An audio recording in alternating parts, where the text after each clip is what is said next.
Bismillahirrahmanirrahim. Assalamualaikum warahmatullahi wabarakatuh. Innal hamdalillah nahmaduhu wa nasta'inuhu wa nastaghfiruh wa na'udzu billahi min syururi anfusina wa min sayyiati a'malina. May yahdihillahu fala mudhillalah wa may yudlilhu fala hadiyalah. Baik, saya di sini akan mempresentasikan tugas UTS Ulumul Hadis atas nama Hafidin Azhar, program studi ilmu Al-Quran dan Tafsir. Dosen pengampu Ustadz Dr. Ahmad Alim LCMA. Adapun pembahasannya ialah yang pertama ada istilah-istilah dalam ulumul hadis, hadis mutawatir al-lafzi, hadis ahad, hadis sahih, hadis hasan, hadis dhaif.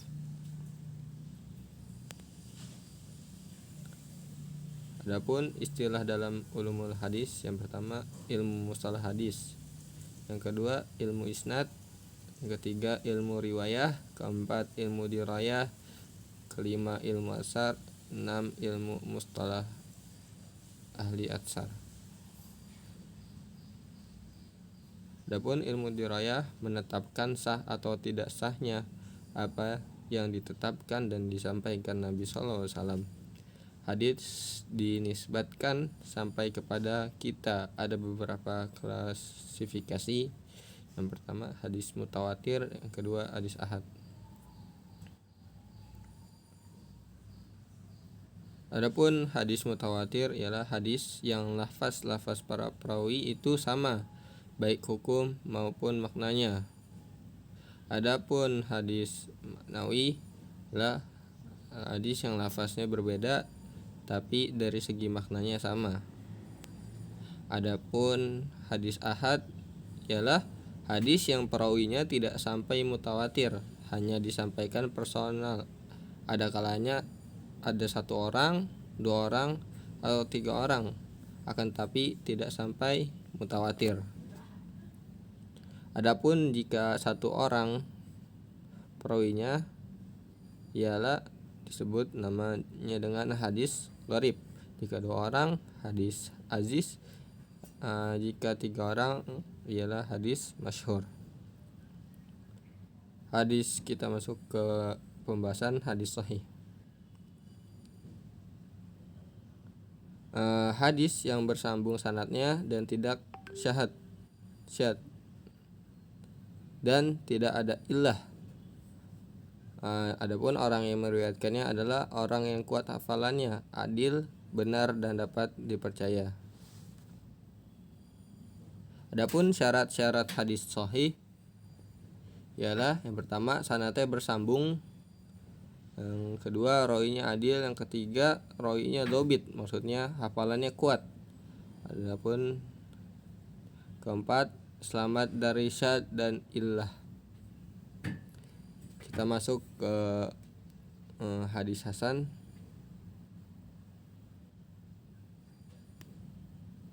Adapun hadis hasan ialah ciri-cirinya agak berkurang dari sisi kualitas hafalannya.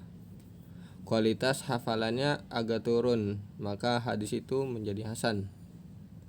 Dan masalah di dobit, maksudnya perawinya ini ada masalah dalam kualitas hafalannya. Hukum hadis hasan ialah amalnya seperti hadis sahih dan bisa dijadikan hujjah. Adapun hadis hasan terbagi menjadi dua bagian, yaitu yang pertama hasan li zatihi dan kedua hasan li ghairihi. Adapun hadis hasan li ghairihi ialah asalnya dhaif, tapi banyaknya sanad hadisnya maka naik menjadi hasan li ghairihi. Kita masuk ke pembahasan hadis dhaif. Pengertian hadis dhaif ialah hadis yang gugur sanadnya disebabkan cacat dari dhabit maupun integritas perawinya. Adapun hadis Yang ditinjau dari gugurnya sanad ialah yang pertama ada hadis mu'allaq, yang kedua hadis mudhal, ketiga hadis munqati, keempat hadis mudallas, yang kelima hadis mursal khafi dan jali, yang keenam hadis mu'annan, yang ketujuh hadis mu'annan. Adapun kategori cacat tidak adil ialah karena sang perawi itu pendusta, diduga dusta, fasik, bid'ah, jahalah. Klasifikasi cacat dobit, ya maksudnya ialah rusak hafalannya, busuk hafalannya, lalai, banyak lupa, menyelisihi perawi yang lebih sekoh. Adapun klasifikasi hadis dhaif berdasarkan cacat perawinya.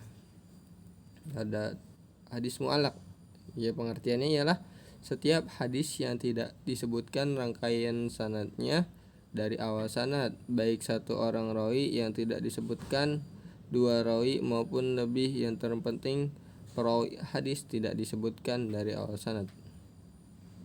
Hadis yang dihilangkan perawinya dari awal sanad, baik satu orang ataupun lebih secara berturut-turut. Adapun hadis mursal ialah hadis yang dihilangkan perawi setelah tabi'in, sahabat, dari akhir sanadnya. Maksudnya di dalam hadis itu nama sahabat itu dihilangkan atau tidak disebutkan dalam rangkaian sanadnya.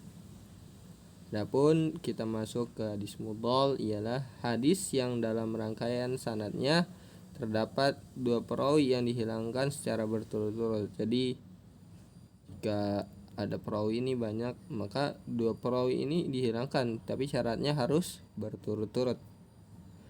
Adapun masuk ke hadis munqati ialah hadis yang rangkaian sanadnya terputus dimanapun terputusnya. Hadis mudallas, ulama membagi dua macam hadis mudallas. Yang pertama ada tadlis isnad, ialah perawi hadis meriwayatkan hadis dari gurunya tapi tanpa menjelaskan bahwa dia mendengar hadis darinya.